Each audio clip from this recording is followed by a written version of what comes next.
परीक्षित जी पूछते हैं कि कुछ तो ऐसा हो या आज तक ऐसा हुआ हो कि किसी व्यक्ति ने अंत समय में ईश्वर का नाम लिया हो तो सीधे स्वर्ग मिला हो। अब सुखदेव जी परीक्षित जी को स्वर्ग नरक के बारे में बता रहे हैं, तो बहुत ज्यादा बता रहे हैं वो स्वर्ग नरक के बारे में।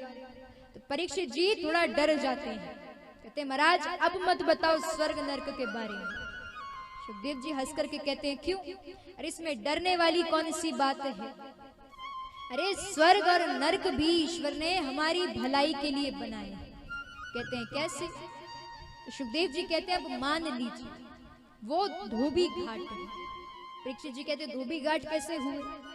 सुखदेव जी कहते हैं कि ईश्वर ने हमें इस तन में भेजा है, ये तन एक तरह से वस्त्र मान लीजिए, तो ईश्वर ने भेजा है। अब हमें क्या करना चाहिए? इस वस्त्र की सफाई। पर हम क्या करते हैं? इस वस्त्र पर पाप के दाग लगाते जा रहे हैं। तो हमें जरूरी है कि उन पाप के दाग को लगने नहीं देना, हमें उसकी सफाई करते रहना है, उस पर मैल नहीं जमने देना है। तो यदि हम उसे साफ नहीं कर पाते तो ईश्वर ने दो धोबी घाट बनाए हैं, स्वर्ग और नरक। तो जो जीते जी अपने स्तन की मतलब वस्त्र की सफाई नहीं करता है तो फिर उसे नरक जाना पड़ता है, उस धोबी घाट में जाना पड़ता है, फिर वहां पर उसके उस वस्त्र की सफाई होती है। तो परीक्षित जी कहते हैं कि ऐसा कुछ हो बताइए कि पाप के दाग लगे हो तो ऐसा कोई साबुन बताइए कि जिसे एक बार लगाने से सारे पाप चले जाए। सुखदेव जी कहते हैं तो सुनो। परीक्षित जी कहते हैं बताइए। सुखदेव जी कहते हैं अंत समय में ईश्वर का नाम लो तो तुम्हें स्वर्ग मिलेगा। परीक्षित जी कहते हैं मैं कैसे मान लूं? अरे यदि ऐसा कुछ हुआ हो तो बताइए। महाराज कलयुग आने वाला था और कलयुग के व्यक्ति को प्रूफ सबसे पहले चाहिए कि हम कैसे मान ले, हुआ हो तो बताइए। तो ऐसे ही परीक्षित जी कह रहे हैं, सुखदेव जी कहते हैं बिल्कुल हुआ है। तो वो कहते हैं कि एक समय की बात है कि कन्नौज नामक नगर में अजामिल नाम का एक ब्राह्मण रहता था। पति पत्नी व्रता स्त्री है उसकी। अब महाराज बच्चे भी हैं उसके। बहुत अच्छा ब्राह्मण है, पूजा पाठ करता है, शास्त्रों के बारे में पढ़ता है। पत्नी भी बहुत सुशील है, तो बहुत अच्छे कर्म करता है। लेकिन एक दिन जब वो वन में जाता है तो वहां पर एक वैश्या से उसकी भेंट हो जाती है। अब जैसे वैश्या को देखता है तो उसी वैश्या के साथ हमेशा के लिए चला गया है।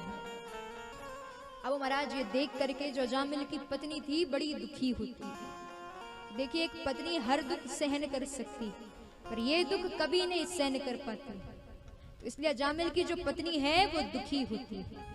अजामिल जो है उस वैश्या के साथ हमेशा के लिए चला गया है। वो वैश्या धन चाहती है, तब अजामिल जो है वो चोरी करता है, डकैती करता है, मदिरा पान करता है। तो अब जितने भी संस्कार थे वो सारे चले गए हैं। उसकी 10 संतानें होती हैं, जिसमें से सबसे छोटी संतान का नाम संतों के कहने पर नारायण रखता है।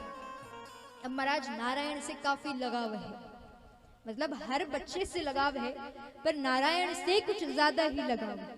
मतलब दिन भर नारायण के साथ घूमना, नारायण के साथ खेलना, नारायण के साथ खाना खाना, इस तरह की हर जितने भी दिन भर में गतिविधियां होती हैं वो अधिकतर नारायण के साथ होती हैं। अब महाराज अजामिल का अंत समय आता है कि अच्छे काम तो करे नहीं है, जो विष्णु दूत लेने आए तो लेने आते हैं यमदूत, काले से यमदूत आए हैं लेने के लिए।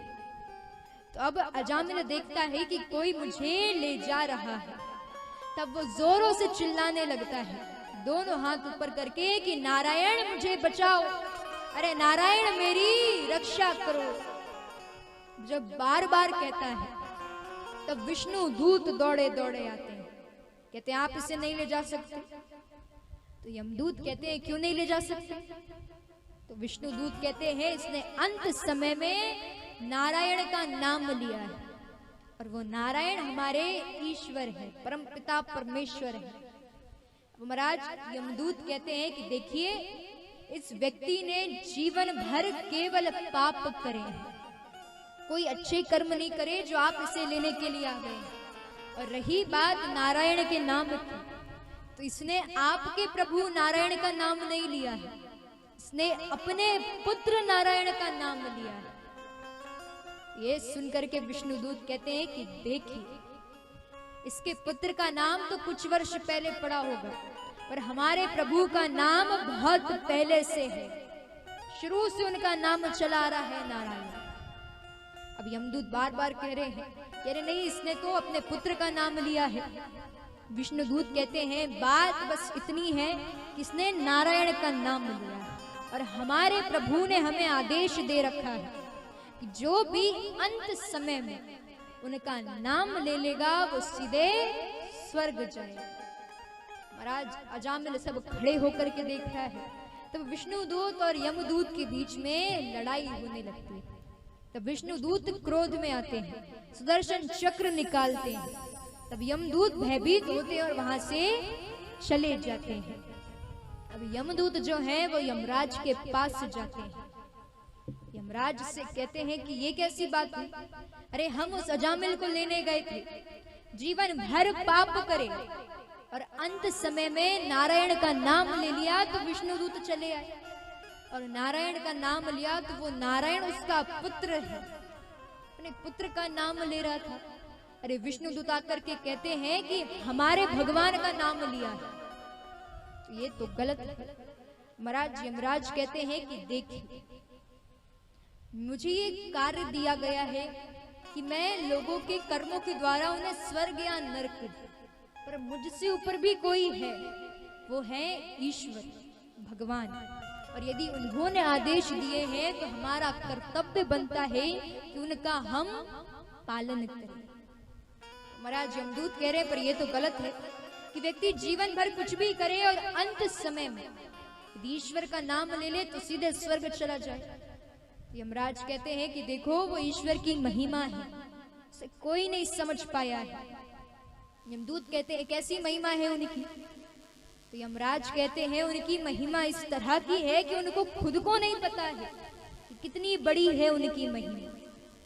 यमराज कहते हैं हम कुछ 12 लोग हैं जो उनकी महिमा के बारे में थोड़ा बहुत जानते हैं, पर यदि आप ईश्वर के पास जाकर के पूछो कि आपकी महिमा बताइए, वो नहीं बता पाएंगे उनकी महिमा कैसी है।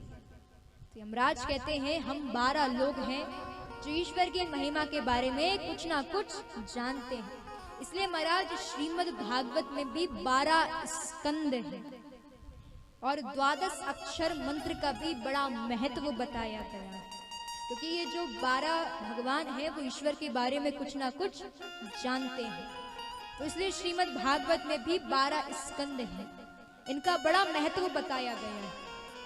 अब यहाँ पर अजामिल सोच रहे हैं कि वो कौन आए थे जिन्होंने मेरी रक्षा करी। वो सोच रहे हैं कि शायद मैंने नारायण का नाम लिया था, तो नारायण का नाम लेने के कारण भगवान आए थे मुझे बचाने के लिए। तब महाराज अजामिल समझता है और उसी क्षण सब कुछ त्याग देता है, वन में जाकर के तपस्या करता है, भागवत के 10वें स्कंद का पाठ करता है, जिससे अजामिल को मोक्ष की प्राप्ति होती है। तो महाराज क्यों कहते हैं कि अपने बच्चों के नाम ईश्वर के नाम पर से रखें, पर आजकल देखने मिलता है कि अधिकतर बच्चों के नाम ऐसे रख दिए जाते हैं उनका कुछ अर्थ ही नहीं निकलता है। इसलिए कहते हैं कि भगवान के नाम पर उनका नाम रखें, कि जैसा मैंने कुछ समय पहले कहा था, जब अंत समय आता है तो परिवार वाले सबसे पहले याद आते हैं। जिस तरह से अजामिल को नारायण की याद आई तो सीधे मोक्ष मिल गए। इसलिए कोशिश कीजिए कि बच्चों के नाम ईश्वर के नाम पर से रखें।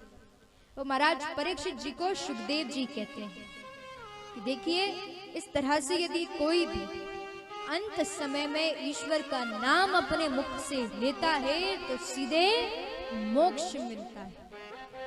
देव जी कहते हैं मन में एक बात हमेशा बसा कर रखिए कि इस संसार में कोई हमारा नहीं। महाराज सच है, जब आप पर संकट आता है, जब बुरे दिन आते हैं, तो आपके सगे संबंधी आपका साथ छोड़कर चले जाते हैं।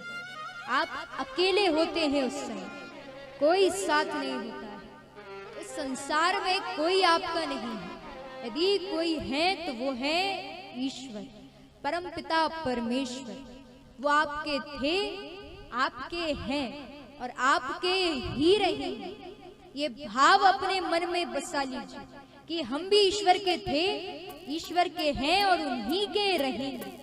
यदि इस भाव को मन में बसा लेते हैं तो एक दिन ये भी तय है कि ईश्वर का साक्षात्कार हमें भी जरूर होगा।